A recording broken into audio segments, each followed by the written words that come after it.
You know that feeling, right? That weird electric tingle that runs up your spine? That sudden prickling on your skin that makes all your hair stand on end? Yeah, we call them goosebumps, and they happen to all of us.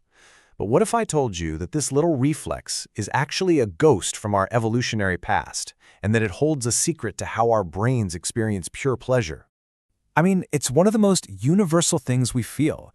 You're listening to a song, that one chord hits, the singer's voice soars, and boom, chills. But it's not just music, right? Think about all the other times it happens. Like when you step out of a warm car into a blast of cold air. Or you're on the edge of your seat, the hero's about to make a huge choice. Or you hear words that just hit you so hard, they feel physical.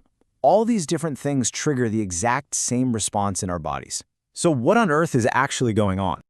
Okay, so to crack this mystery, first we've got to look at the basic mechanics. What is literally happening right under the surface of your skin? Well, the fancy scientific name for goosebumps is piloerection. It's a reflex, which means you have zero control over it.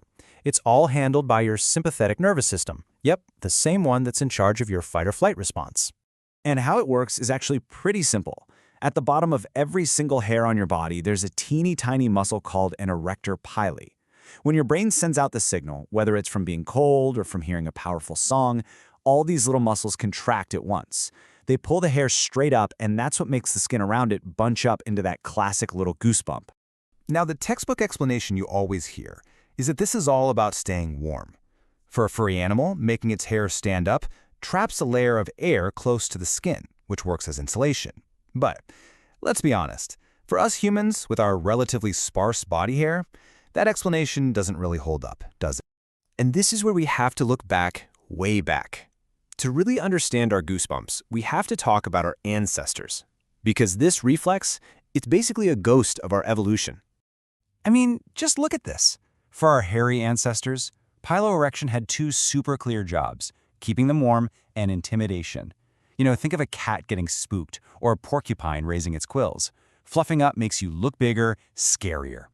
But for us modern humans, those functions are pretty much gone. It's what scientists call a vestigial reflex, a leftover from a time long gone. And get this for a wild piece of trivia. The phrase going cold turkey when someone quits an addiction, it might actually come from the intense goosebumps people get during opioid withdrawal. Apparently, it makes their skin look just like a plucked turkey from the fridge.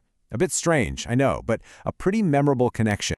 So, okay, we've got this leftover reflex that doesn't keep us warm and doesn't scare anyone off. But here is where the mystery really gets deep. Why is this supposedly useless function so powerfully connected to our biggest emotions? Well, scientists actually have a name for this very thing, aesthetic chills. It's that intense, shiver-down-your-spine feeling you get from a beautiful piece of art, a moving film, or an incredible song. This emotional side of goosebumps is, it turns out, a massive clue. But check this out. A 2024 study found something really surprising. When people said they were feeling those emotional chills, only about 32% of the time did they actually have visible goosebumps. That's less than a third. So there seems to be a disconnect between the feeling of a chill and the full-blown physical reaction. And that points to something way more complex happening inside our heads. So what is the real story here?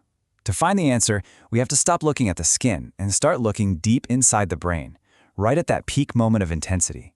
And brain scans give us the answer.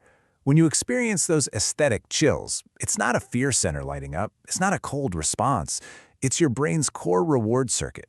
Areas like the ventral tegmental area and the ventral striatum just flood with activity. Goosebumps, it turns out, are a physical sign that your brain is feeling intense pleasure. And this whole system runs on a very famous chemical, dopamine. It's the neurotransmitter for motivation, for pleasure, for learning what's good for you. And get this, it's the exact same pathway that lights up for fundamental rewards, like a great meal, winning money, or on the dark side, addictive drugs. So a piece of music can tap into one of the most primitive and powerful systems we have. So where exactly do the chills fit in all this? Well, you can think of the reward cycle in three parts. There's wanting, which is all about anticipation. Then there's liking, which is the actual experience of pleasure. And finally, learning, when your brain makes a note of what just happened. Research shows that chills aren't about the wanting, the buildup. They are the absolute peak of the liking phase, a moment of pure pleasure that tells your brain, hey, pay attention, this is important. So, a shiver from a song is way more than just some weird body quirk. It's a huge neurobiological event. And understanding that, it turns out, has some really profound implications, especially when we start talking about mental health. This chart shows something truly remarkable. A recent study looked at people with anhedonia. That's a core symptom of depression where you just lose the ability to feel pleasure. And they found that when these individuals listened to music that actually gave them chills, their ability to learn from rewards temporarily shot up, getting much closer to healthy levels. It's like the chills can help reboot a reward system that's gone offline. And it goes even deeper than that. Experiencing chills is strongly linked to these really profound psychological states. People report having moments of incredible insight, what therapists would call an emotional breakthrough, and these powerful feelings of being connected to something bigger than themselves.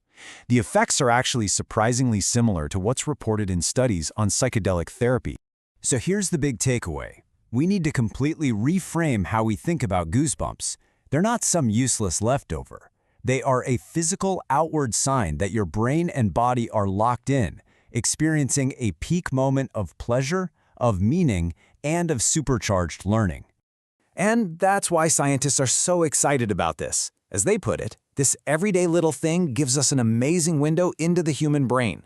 Because it happens all over the world, and because we can both feel it happening and see it happening, it's a perfect tool to understand how our emotions, our brains, and our bodies are all connected. The story of Goosebumps is incredible, isn't it? It just goes to show you that even the smallest, most familiar things our bodies do can hold these huge secrets about who we are. It really makes you wonder, what other messages are our bodies sending us, just waiting for us to figure them out?